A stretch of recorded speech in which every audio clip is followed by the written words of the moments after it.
Hello, good evening everyone. আমি shiny from Netherlands. আজকের গল্পে আপনাদের সবাইকে স্বাগত জানাই। আজকের দিনটা হলো সোমবার আর ঘড়িতে এখন সময় সন্ধে 6টা মতো। দেখুন কি সুন্দর বাইরে রোদ উঠেছে।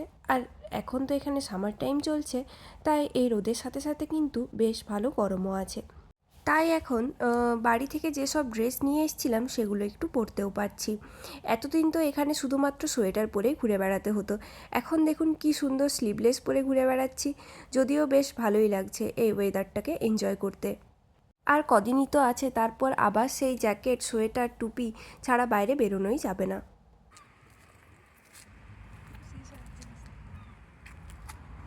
দেখুন এই ওয়ালের মধ্যে কি সুন্দরভাবে ছবি আঁকা রয়েছে। এটা কিন্তু একদম নিজের হাতে রং দিয়ে বানানো, বেশ সুন্দর লাগছে দেখতে। আর দূরে ওই টাওয়ারগুলো দেখতে পাচ্ছেন, ওটাই আমাদের বিল্ডিং যেখানে আমরা থাকি। আমাদের বাড়ি থেকে একদমই সামনে, কিন্তু এই জায়গাটাতে আমাদের সেরকম কখনোই আসা হয়নি। তাই ভাবলাম আজকে বিকেলে একটু এই পথ দিয়ে হাঁটা যাক। এখন আমরা এখানের সবচেয়ে বিখ্যাত যে হসপিটাল ইরাসমাস হসপিটালের মধ্যে দিয়ে হাঁটছি। দেখুন এখানে একটা কি সুন্দর ঘড়ি আছে না, দেখে মনে হচ্ছে যেন ওই দুটো মানুষ এই ঘড়ির কাঁটাটা সব সময় একটু একটু করে সরাতে থাকছে। বেশ ইন্টারেস্টিং লেগেছিল ব্যাপারটা আমার। এটা কিন্তু একটা ঘড়ি, আর দেখে মনে হচ্ছে সব সময় যেন দুটো মানুষ এই ঘড়ির মধ্যে রয়েছে আর ওই কাঁটাটাকে একটু একটু করে সরাতে থাকছে। আর এই হসপিটালটা কিন্তু একদম ওপেন প্লেসে, মানে এখানে মার্কেটও আছে আর কিছু দোকানও আছে, আর যেখানে মানুষজন চিকিৎসা করানোর জন্যও আসে। ওই দূরে দেখতে পাচ্ছেন একজন পিয়ানো নিয়ে বসে আছে, সে কিন্তু এখানে পিয়ানো বাজাচ্ছিল, কারণ এখানকার যেসব পেশেন্ট আছে তাদেরকে এন্টারটেন করার জন্যে। এখানকার মানুষ কিন্তু এরকম মাঝে মধ্যেই করে থাকে। এনারা অনেক বেশি ওপেন মাইন্ডেড হয়। আর এই পিয়ানো যে শুধু উনিই বাজাতে পারেন এরকম না। যদি আপনি জানেন বা আমি জানি, তাহলে আমার ইচ্ছে হলেও আমিও যে পিয়ানো বাজাতে পারি বা এখানে এসে গান করতে পারি। মানে এটা শুধুমাত্র এখানকার যে পেশেন্টরা থাকে তাদেরকে এন্টারটেন করার জন্যেই। এখন আমরা ওই হসপিটাল থেকে বেরিয়ে গেছি আর এখন চলে এসেছি একটা পার্কের সামনে। দেখুন পার্কটা কি সুন্দর, আর কত বড় বড় রাজহাঁস ঘুরে বেড়াচ্ছে। আজকে তো পার্কে প্রচণ্ড লোক আছে, আর ওই দূরে মনে হয় কিছু একটা ফেয়ার টাইপের হচ্ছে। তবে এখানে এত লম্বা লাইন ছিল আর ভেতরে এতটাই পরিমাণ ভিড় ছিল যে আমাদের আর যেতে ইচ্ছে করলো না।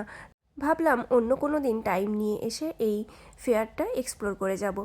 এখন আমরা চলে এসেছি এই নদীর ধারে। এখানে ভাবলাম কিছুটা টাইম বসে একটু সময় কাটানো যাক আর এই সুন্দর নদীর জল উপভোগ করতে থাকি। এই যে হলুদ কালারের যে ট্যাক্সিটা দেখতে পাচ্ছেন, এটা কিন্তু ওয়াটার ট্যাক্সি। এটা এত স্পিডে যায় না, দেখলেই ভয় লাগে।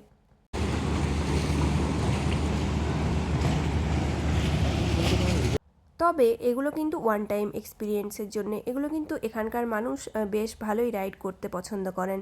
দেখুন কিভাবে সবাই সাঁতার কাটছে। এখানে নিশ্চয়ই কোনো একটা সাঁতারের কম্পিটিশন ছিল বা তারা এখানে প্র্যাকটিস করার জন্য এসছিলেন। চলুন তাহলে বাইরে যখন বেরিয়েছি একটু দোকান থেকেও ঘুরে যাই আর কিছু প্রয়োজনীয় জিনিসপত্রও কিনে নিই। আজকে আর মার্কেটটা আপনাদেরকে দেখালাম না, কারণ এর আগে আরও অনেকবারই দেখিয়েছি। তাহলে দেখিয়ে দিই যে আজকে আমরা মার্কেট থেকে কী কী কিনে আনলাম। এই দুটো আঙ্গুর নিয়েছিলাম। এখানকার আঙ্গুর কিন্তু বেশ মিষ্টি হয় আর খেতেও অনেক বেশি টেস্টি লাগে। আর এগুলো ছিল বেরিজ। এই বেরিগুলো এই সামার সিজনেই পাওয়া যায়, কিছুদিন পর থেকে আর পাওয়া যাবে না। এগুলো ছিল ধনে পাতা আর পুদিনা পাতা, আর নিয়েছিলাম ক্যাপসিকাম, পালং শাক আর আম। দেখুন এই 7টা আম পেয়েছি 2 ইউরোতে, মানে ওই ভারতীয় টাকায় 180 টাকার মতো। বেশ ভালোই ছিল। আর নিয়েছিলাম একটা বেগুন। আজকের মতো শপিং কমপ্লিট। চলুন তাহলে আম যখন নিয়ে এসছি দেখি তাহলে কেমন খেতে। তাই এক প্লেট কেটে বসে পড়েছি। আমগুলো কিন্তু বেশ মিষ্টি ছিল, তবে আমাদের ওখানে যেমন কাঁচা মিঠে আম পাওয়া যায় ঠিক সেই টাইপের খেতে লাগছিল। আমগুলো একটু কাঁচা ছিল, আর একটু পেকে যাওয়ার পর এটা খেতে বেশি ভালো হবে। তবে আমার এই কাঁচা মিঠে আমটা খেতেই বেশি ভালো লাগছিল, নুন দিয়ে খাচ্ছিলাম। ভাবলাম এই কোকোনাট মিল্কটা আপনাদের সাথে শেয়ার করি। এটা আমরা কিন্তু ওই ইন্ডিয়া থেকেই নিয়ে এসেছিলাম। এটা বেশ ভালো, 200 ml একটা থাকে, ইনস্ট্যান্টলি ব্যবহার করার জন্য খুবই ভালো। একটু আগে দেখালাম যে সবজি মার্কেট থেকে কী কী নিয়ে এসেছি। তারপর ভাবলাম যে এমনি শপিং মল থেকে যেগুলো নিলাম ওগুলোও একটু দেখিয়ে দিই। কি অপূর্ব ডিজাইনের দেখতে পাচ্ছেন টেবিল ম্যাটগুলো, এগুলো তো আমার বেশ ভালো পছন্দ হয়েছে। আর এই দুটো বিস্কুট নিয়েছিলাম, এগুলো অফারে ছিল। আর এটা ছিল একটা বান। এই বান দিয়ে ভাবলাম আজকে বার্গার বানাবো। আর নিয়েছি দুধ। আর আমাদের যে পিলারটা ছিল ওটা না ভেঙে গেছিলো, তার জন্য এরকম একটা পিলার নিয়ে নিয়েছি, যার সাথে আবার ছুরি ফ্রি ছিল। চলুন, অনেক শপিং হলো আর অনেক ঘুরে বেড়ানোও হলো। এরপর কিন্তু খিদে পেয়ে গেছে। আর খিদে পেয়েছে যখন, তখন তো কিছু একটা খাবার বানাতেই হবে। তাই ভাবলাম বার্গারটাই বানিয়ে নিই আজকে। প্রথমে এই বার্গারের যে বানগুলো ছিল, এগুলো বেশ ভালোভাবে বাটার দিয়ে একটু টস করে নিয়েছিলাম। তারপর এই বার্গারের সাথে আমরা একটা প্যাটিস নিয়েছিলাম, ওই আলু টিক্কি টাইপের। তার সাথে এই সসটা ফ্রি ছিল, যেটা ওই টারমারিন সস বলতে পারেন, সেটা একটু দিয়ে দিয়েছি। আর দিয়ে দিয়েছিলাম মায়োনিজ আর এই সসটা বেশ ভালোভাবে মিক্সড করে নেব। তাহলে বেশ একটা ট্যাঙ্গি ফ্লেভার আসে আর অনেকটা ক্রিমিও খেতে হয়। এখানে কিন্তু অনেক রকমের ব্রেড পাওয়া যায়, তার মধ্যে এই বান বা এই বার্গার ব্রেডটাও একটা আলাদাভাবে পাওয়া যায়, যেটা একদম ম্যাকডোনাল্ড বা কেএফসিতে যে বার্গারটা পাওয়া যায় ওই বানটাই। তার জন্য এটা খেতেও অনেক বেশি টেস্টি হয়।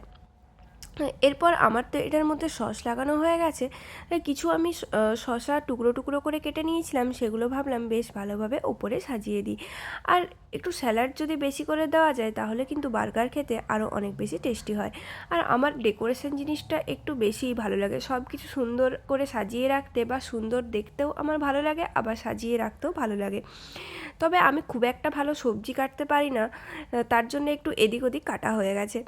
এরপর আমি টমেটো দিয়ে দিয়েছিলাম ওপর থেকে, আর দিয়ে দেব গ্রিন চাটনি। এই গ্রিন চাটনিটাও কিন্তু আমি বানাইনি, এটাও ওই বার্গারের টিকিগুলোর সাথেই ফ্রি ছিল। তবে গ্রিন চাটনিতে তো কী বা থাকে, ধনে পাতা পুদিনা পাতা, তবে এর ফ্লেভার কিন্তু যেটাতেই দেবেন সেটাই বেশ ভালো হয়ে যায়। আমি তো মাঝে মধ্যে ওই স্যান্ডউইচের মধ্যে গ্রিন চাটনি ইউজ করে থাকি, বেশ টেস্টি হয় খেতে। আপনারাও একবার খেয়ে দেখতে পারেন।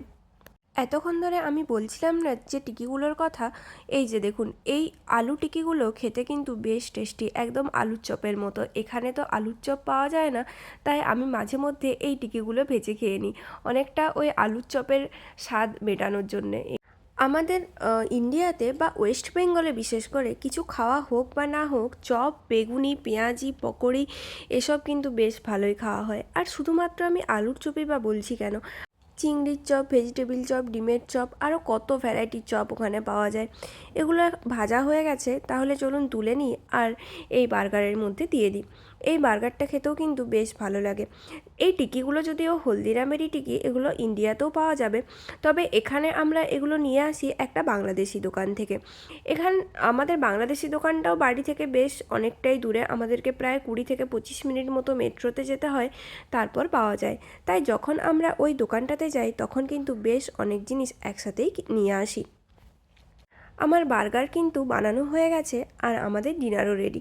তাহলে বার্গারটা খেয়ে নিই আর ডিনারও কমপ্লিট করি। আর এর সাথে সাথেই আমার এই ভ্লগটা শেষ করছি। যদি আমার এই ভ্লগ আপনাদের ভালো লেগে থাকে, তাহলে please do like, comment, share and subscribe. দেখা হবে পরের নতুন একটি ভ্লগে। ততক্ষণের জন্য tata, thanks for watching my video.